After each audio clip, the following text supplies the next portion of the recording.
Alright, welcome back everyone, it's Code King Zaf here. You can see we have some testing results when it comes to a brand new weapon, the ALLON'S ORB, that just got released today. So the question is whether or not I should summon for it, and whether or not there is a sweet spot for the weapon, which I can confirm yes. There is a sweet spot where you can get the weapon up to make sure you get the maximum bonus applied. I'll cover that of course, but first off we have a side-by-side comparison showing just how good the weapon is. We have the Grimoire to the left and the ALLON'S ORB to the right to see which one deals more damage of course. But first off, make sure if you enjoy videos like this to jump in and support us. If you want a bunch of free codes sent to you, the supporter program is 100% free. You just jump into the link down below, press that juicy red support button, press yes, and you're done. The codes we send to the My page on the website a few hours after, so jump in and support. That we get codes like Essence Stones, Map Extracts, and more that are coming out very soon. We have 2 codes right now for a bunch were coming out, likely for thousands of Essence Stones. Oh baby, you do not want to miss out on the free benefits of the free supporter program for Soul Loving Your Rise, of course.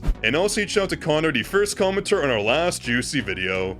Now, don't forget to drop a like if you enjoy videos like this. The testing does take quite some time, but as you can see, we have the Grimoire to the left and the ALLON'S ORB to the right. And you'll notice in just a bit, when it comes to the ALLON'S ORB, although the damage is fairly similar, it is the weapon damage that gains such a huge bump. The water damage output of jinwoo does increase by a ton because the ALLON'S ORB provides us a ton, and I mean a ton, of water weapon damage. You'll see, but I do want to mention as well, we do get a very good buff when it comes to 4 stacks 8% of water damage taken on target, giving us a 32% bonus damage amount, which is huge. Water damage taken is one of the best bonuses in the game. Any damage taken bonus is huge because it's a multiplying buff. As you can see to the right, the HE bar is going down much faster. Even though the runs are not perfect, the ALLON'S ORB runs were so much more consistent. Trust me, the bonuses we get are way more consistent, and the weapon skill itself is so easy to use. We might lose some skills here or there, we might miss a ton because when it comes to Vorka, she is a very annoying boss, but as you can see,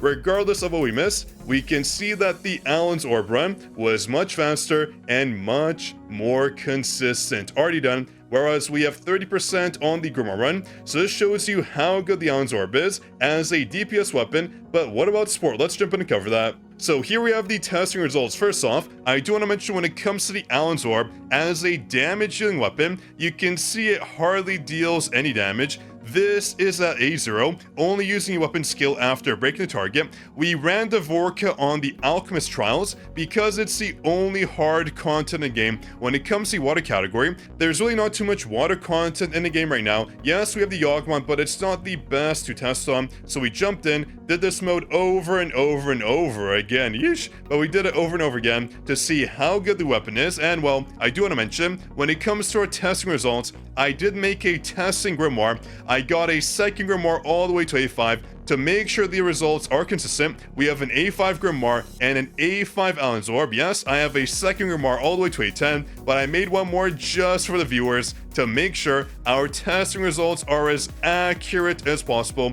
so we don't get the 15% advanced bonus that comes for A10 weapons. I don't want that influencing our damage, of course, because that would obviously skew the results by a ton. But you can see right here, when it comes to the raw weapon damage, even though we're getting a 60% bonus water damage buff being applied to our weapon skills by the Rising Tide, which is the A5 effect, and also when it comes to Rolling Tide, we get bonus damage coming in. The weapon itself is just very weak. At A0, A1, A2, it pretty much dealt the same damage coming in. A5, yes, we got a little bit of, marginal bump at best, hardly dealing any damage. The question is though, what about the Winter Fang, which is actually a damage-dealing weapon? The ALLON'S ORB doesn't have too much damage on it by itself, but when paired with the Winter Fang, that is when the damage starts rolling in. So here we have the damage result using Grimoire. This is the raw weapon damage, using nothing but the weapons and their skills. So we got around 95% for the Grimoire, but when it came to the Winter Fang, we got 93% all the way up to 93.84, depending on the variant. We got some pretty decent damage bonuses,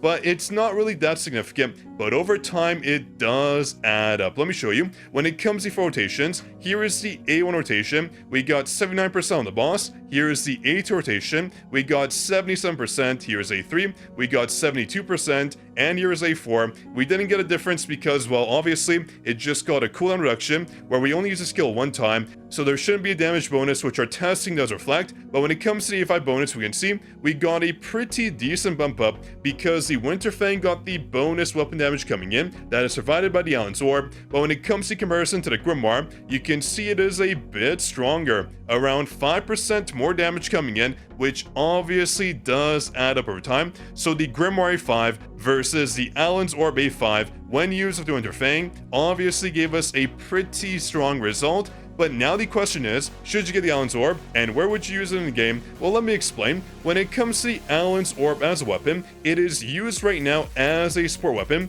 because, well, the issue is, we can't really jump in and test out other game modes. When it comes to the Guild Boss, for example, right now, unfortunately, the Guild Boss doesn't have a water weakness, so I can't really give you a comprehensive answer just because the game wouldn't allow it. So I do want to wait until the water mode comes out to really test out the brand new weapon, because once it's out, we can test out two things. One is a DPS junior loadout, and the other is a support loadout to see whether or not the Stormbringer is the weapon of choice, or do we use the brand new Allon'S Orb, and do we swap out the Grimoire, keep it, or swap it out with the Winter Fang? That's a question. So a lot of questions to answer when it comes to our water team loadout for the Guild Boss, and when it comes to, of course, the Power of Destruction. Same thing. When it comes to the Power Destruction right now, we have the issue where again, there is no water weakness in there. It is, I believe, right now light and fire, so we can't jump in and see how strong it is, but soon enough we can see whether or not the weapon is viable, or it's not going to be viable, who knows. Right now, when it comes to the damage output on Jinwoo, it's very strong. It is much better than Grimoire, but should you summon for a great question? If you do not have the Winter Fang, there's honestly no reason for it. The Grimoire is pretty much going to be your weapon of choice to provide the buffs you need because our water skills are a bit lacking, so if you do not have the Winter Fang, it might not be the best weapon to summon for right now. Again, we have to wait and see. We can't really give a full comprehensive answer when it comes to the weapon's potential because, well, there's no POD, there's no Guild Boss, there's no real content to test the weapon on right now, but I believe next week we might get a chance, or the week after, to see how viable the weapon is. But I do want to mention, when it comes to advancements, there is one advancement you do want to keep your eyes on. That is the A3 advancement, giving us the best results when it comes to our bonus damage because we get the Maelstrom effect, which does stack up all the way to 32%, which is huge, increasing the target's water damage taken by 8%, which is what we want on a support junior loadout. But when it comes to A5, if the weapon is good for DPS when paired with Winter Fang, it'll be a very good advance to get up because we get the 60% increase to the damage of our water weapon skills, which is huge. 60% is what we call juicy, and our water damage is increased by 15% as well. So overall, the A5 bonus is good if the weapon turns out to be a DPS weapon for Jinwoo, but if the weapon is just for support, if we're using on the Guild Boss and the Power Destruction only for the buffs it provides to our hunters, then A3 is a sweet spot to get that bonus water damage taken on target by 32%. That is huge. So right now, when it comes to summoning for the weapon, yes, if you want water DPS on Jinwoo for Yawgmoth or the Architect's Trial, it is a good weapon, but when it comes to Guild Boss and the Power of Destruction, I cannot comment on it. The game modes don't have the water weakness just yet to see whether or not it's viable, so I recommend just waiting if you want someone for your weapon. But if you're a whale, it's probably going to be a very good weapon for future content when it comes to water content that comes out. The same was said for the Winter Fang, where it's going to be good for the water content once it does release, where we've only gotten, well, one piece of content right now, that is the Architect's Trial, where it is weak to water right now, but in the future, I don't know, it might get rotated out. So right now, when it comes to Allon'S Orb, it is good. It is the best in-slot for Jinwoo water damage, but when it comes to supportive capabilities on our POD and Guild Boss teams, that is left to be said. We will test it out very soon once the elements do rotate, but right now, we can say for sure that the weapon is strong, but the support capabilities are yet to be seen once the elements do change on those game modes. So, if you enjoy, make sure you drop your like, do subscribe to the channel, and make sure you jump in and support us, of course, if you want a bunch of juicy free codes sent directly to you to the My page on the website a few hours after you support. But on that note, this is your Code King Zaf signing out. I'll catch you next juicy video, of course.